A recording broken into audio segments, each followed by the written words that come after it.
नमस्कार, आप देख रहे हो जंक्स पर। आपके साथ मैं आंचल श्रीवास्तव। आज हम आपको एक ऐसी भारतीय तकनीक से रूबरू कराने जा रहे हैं जो न सिर्फ अस्पतालों और फैक्ट्रियों की एक बड़ी समस्या का समाधान है, बल्कि मेड इन इंडिया और आत्मनिर्भर भारत की सोच को भी मजबूती देती है। जरा सोचिए, अस्पताल के वार्ड पर एक मरीज बार बार मदद के लिए आवाज लगा रहा है, लेकिन शोर, दूरी या स्टाफ की व्यस्तता के कारण उसकी आवाज किसी तक नहीं पहुंच पा रही। या फिर किसी फैक्ट्री में मशीन अचानक खराब हो जाती, कर्मचारी सायरन बजाता था, आवाज करता था, लेकिन तकनीकी स्टाफ तक सूचना समय पर नहीं पहुंचती थी। ऐसे ही आम लेकिन गंभीर समस्याओं का समाधान लेकर आए हैं कानपुर के पीएसआईटी संस्थान के छात्र, और समाधान है एक स्मार्ट घड़ी। जी हाँ, पीएसआईटी स्टार्टअप इंक्यूबेशन फाउंडेशन में incubated startup Raman research and innovation द्वारा विकसित ये smart watch sound bell system का एक शांत, भरोसेमंद और आधुनिक विकल्प है। इस घड़ी की खासियत यह है कि मरीज या कर्मचारी को चिल्लाने की जरूरत नहीं पड़ेगी। मरीज जैसे ही अपने बेड के पास लगे स्विच को दबाएगा, सूचना सीधे उस स्टाफ सदस्य की घड़ी पर पहुंच जाएगी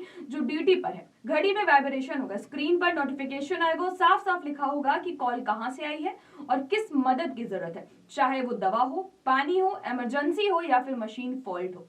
इस इनोवेशन का विचार आया अपर निर्देशक रघुराज सिंह को, जब उन्होंने अस्पतालों और कार्यालयों में स्टाफ कॉलिंग की दिक्कतों को नजदीक से देखा। इसके बाद पीएसआईटी के प्रतिभाशाली छात्र राहुल कुमार, आर्य मिश्रा, रितेश कटियार और अनमोलदीप ने इस विचार को हकीकत में बदल दिया। कंपनी के सीटीओ लवित्रा साहू और डायरेक्टर संदीप खरे के मार्गदर्शन में महज 2 महीने के अंदर ही इस स्मार्ट घड़ी को तैयार किया गया। तकनीक की बात करें तो ये स्मार्ट वॉच वाईफाई पर आधारित है और एक साथ कई इनपुट डिवाइस से कनेक्ट हो सकती है। यानी बड़े अस्पताल, फैक्ट्री, दफ्तर या संस्थान, हर जगह इसका इस्तेमाल संभव है। और जहां इंटरनेट की सुविधा नहीं है, वहां इसे आरएफ कम्युनिकेशन के जरिए भी इस्तेमाल किया जा सकता है। एक बार फुल चार्ज करने पर ये घड़ी पूरे दिन काम करती है, जिससे ये न सिर्फ सस्ती बल्कि टिकाऊ और व्यवहारिक भी बन जाती है। पीएसआईटी के चेयरमैन प्रणवीर सिंह का कहना है कि ये स्मार्ट घड़ी तकनीक और सामाजिक जिम्मेदारी का बेहतरीन उदाहरण है। उन्होंने बताया कि इससे विशेष रूप से सक्षम लोगों के लिए भी रोजगार के नए अवसर पैदा हो सकते हैं। वहीं group director doctor Manmohan Shukla ने इसे भारत के गैजेट मार्केट की दिशा बदलने वाला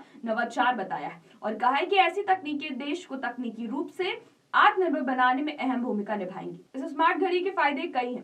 फैक्ट्रियों में ये शोरगुल के बीच सेफ्टी अलर्ट और मशीन फॉल्ट की जानकारी समय पर पहुंचाकर हादसों को रोक सकती है। स्कूलों, कॉलेज में बिना शांति भंग किए लैब अटेंडेंट और सपोर्ट स्टाफ को बुलाया जा सकता है। वृद्धाश्रम में केयर होम में बुजुर्ग सिर्फ एक बटन दबाकर मदद पा सकते हैं और मुंह बाधिर व विशेष रूप से सक्षम लोग स्क्रीन पर दिखने वाले निर्देशों के आधार पर बिना मौखिक संवाद के काम कर सकते हैं। तो कुल मिलाकर ये स्मार्ट घड़ी नहीं है, बल्कि एक स्मार्ट समाधान है जो संवेदनशीलता, तकनीक और भारतीय नवाचार का बेहतरीन संगम है। कानपुर से निकलकर अब ये तकनीक देश भर में बदलाव की घड़ी बन सकती है। तो ऐसे देश और दुनिया की बड़ी खबरों पर नजर रखने के लिए आप जुड़े रहिए जनएक्सप्रेस के साथ। नमस्कार।